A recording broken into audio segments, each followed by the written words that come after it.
Hello, everybody. Welcome to Friday. Really crazy week, obviously, with all kinds of things going on. It turned out to be a very good week for the stock market as a whole, and even better for our portfolios, which I'm really pleased with. The S&P 500 did end up 0.55% into the positive today, which is great. But what I really want to talk about today is a question that's been coming up is just how do we manage the risk within the portfolio? So let's say that somebody's in a 60% stock model. And so we have 10 different models from 10 to 100% stock. And so what I have is a range of risk that I can essentially use around each model. And so sometimes we'll be, right at the middle of that risk range. Sometimes we'll be at the top. Sometimes we'll be at the bottom. And so the question is, how do we decide where we are? So at the moment, we're towards the top of that risk range because this is one of the hottest stock markets I've ever seen. And that's where you want to be. You want to be gaining as much as you can, because one of the ways to ensure that you have more money at the bottom in the next downturn is to have more money at the top. And so that's what we're doing here. But let me show you how we adjust that risk and how we look for pieces that might be moving and really kind of find the heartbeat of the market. And I'll show you this. And let me share my screen here. Now, what we've got here is a spreadsheet of all of the holdings in the ETF kind of arena. There's 2,325 ETFs. I pulled this spreadsheet out of Morningstar. It has the name, the ticker symbol, the how much is in stock, how much is in bond, cash, and then I have returns. And so this is 12-month, 9-month, 6 months, 3 months, 1 month, and 1 week. And these are important. I'll show you why.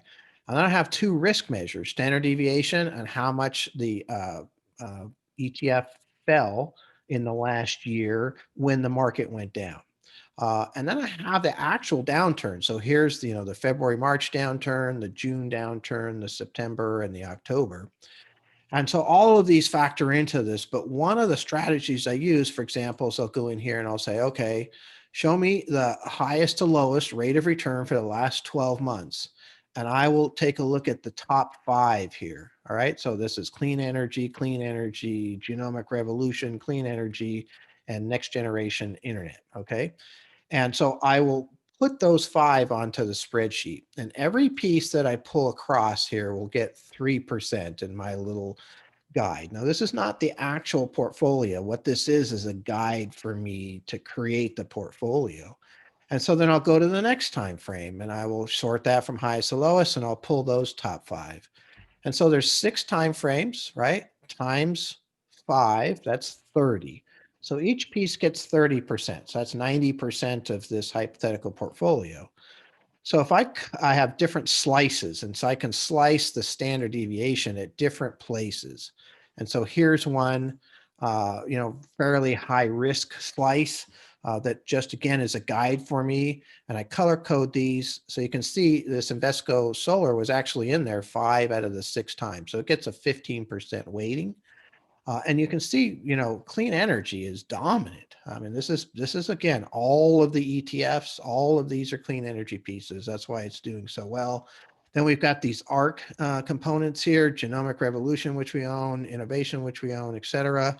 But there's some other interesting areas. I mean, Colombia and Turkey has been, hopping a little bit, rare earth metals, uranium, cybersecurity, cannabis. And I always have a piece of Apple pretty much built into each one.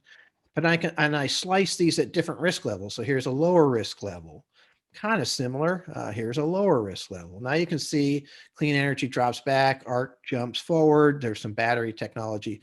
So I use these as guides for the different risk levels that I'm using in my portfolios. And I even have, here's an unlimited bond. So you can see emerging markets bonds, high yield bonds, international bonds. You can see what's moving.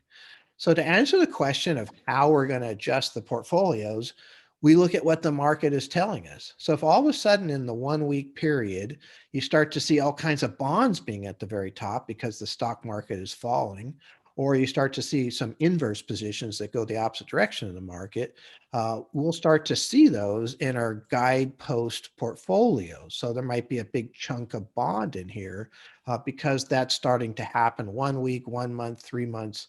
And that's how we can see what's happening and we make adjustments. So we can go, in this range of risk from kind of, you know, high to low within the range of that particular portfolio. So a 80% stock portfolio is going to have a different range. They will overlap, but it'll obviously go higher on the high side and not as low on the low side, for example. So really try to keep these little goalposts around every single one of the portfolios.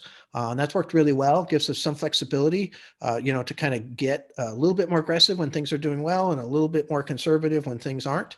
And that's really been the process. But I think that spreadsheet and that process that I just showed you is 35 years worth of experience to kind of come through with the concept that really it's been working really well as a guidepost to kind of show me what's going on. The heartbeat of the stock market and the bond market is really what I'm looking for there. So anyway, I hope that helps and doesn't confuse people too much. Sometimes I get into the weeds a little bit, but it is important to understand that we are working on this. We do have a process. We do have some way of telling, what is happening and some way of making adjustments to the portfolios. So look forward to seeing what's going to happen next week. And definitely we'll talk to you on Monday. Thank you very much.